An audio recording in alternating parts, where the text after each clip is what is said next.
What innovation is left in phones? I mean, what could possibly make you run out and spend nearly 70 to 80,000 rupees on a cell phone when other companies like OnePlus and ZT are convincing consumer that they should be able to have devices with 6 gigs of RAM in their pockets for less than half of the cost? Is the answer curved glass display and more ways to scan your body parts? Will Samsung sure hope? And let's take a look at the Note 7. Looking for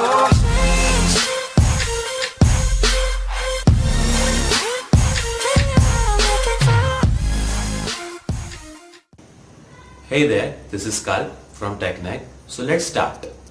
The Samsung S series was traditionally launched first as the mainstream performance member of the generational family, with the Note following months later.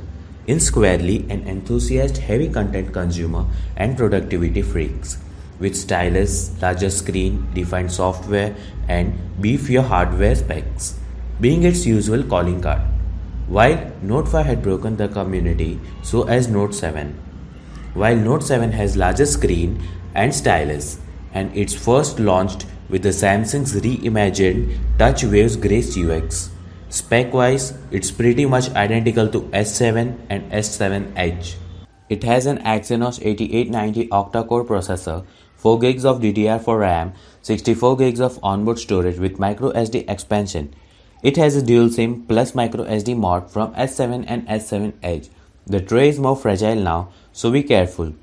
And then around the back is the same dual flash equipped 12 megapixel f1.7 aperture 4K video primary camera that's with been us since S7. The bump is actually more pronounced than usual, but it has a great low light performance, has a cool auto slowdown playback of your slowdown motion clips. On the sides, you'll find the lock button and volume rocker as usual.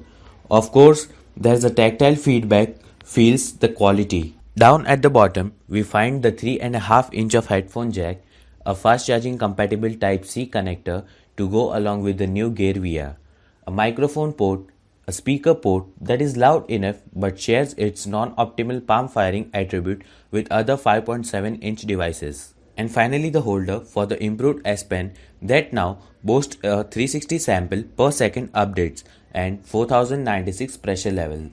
Along with this, here's a new one IP68 water resistant with or without the pennant its holder. Now upfront is another first 5.7 inch curved Corning Gorilla Glass 5 2560 by 1440 AMOLED HDR display. Now as for the glass, the main advantage of Corning's 5th generation glass is supposed to be improved drop resistance from the selfie level. It is still a developing story that scratch resistant or drop resistance. Here we will be keeping eye on it. So now let's talk about what are the features which make Note 7 upgrade over the S7 Edge.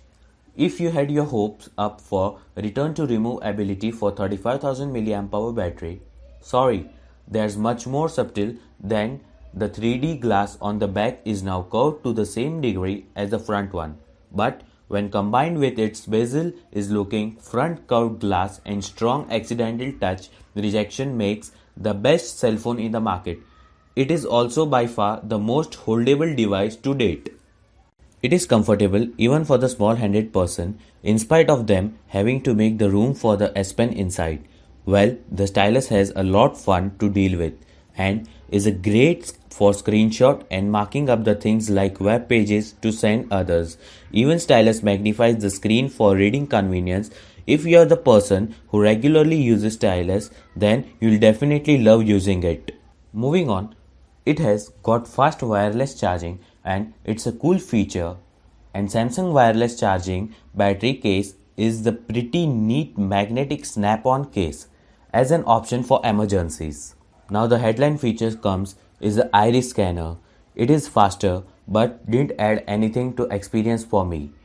Wherever people keep their phone like pocket, car desk or table, but instead of bringing up the phone to face, it's pretty easy and convenient to use the fingerprint scanner instead of using the iris scanner to unlock the phone. Which doesn't mean that it's not cool. It's a huge step forward for biometric authentication. We can use it as an additional authentication factor. On subject of software side, now let's talk about Grace UX. XDA developers has an article declaring it to be a trash sandwich. So there's that. As a heavy phone user, I found nothing new, but one who does not really try to do much out of the ordinary, the appearance is so different for them. Here, the clipboard feature is still an awesome feature, but the flipboard feature is still there, and that's annoying.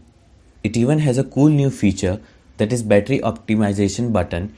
You can customize your power profile now, which gives you a better control over the power saving of your device.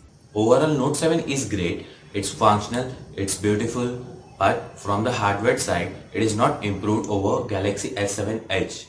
So, the Samsung must have made this improvements in Note 7, but Samsung has not made improvements on hardware side. This is it. This is Carl from TechNext signing off. Thank you for watching video guys. If you like the video, please click on like button. If you want more videos like this, please click on subscribe button and share this video. Thank you guys.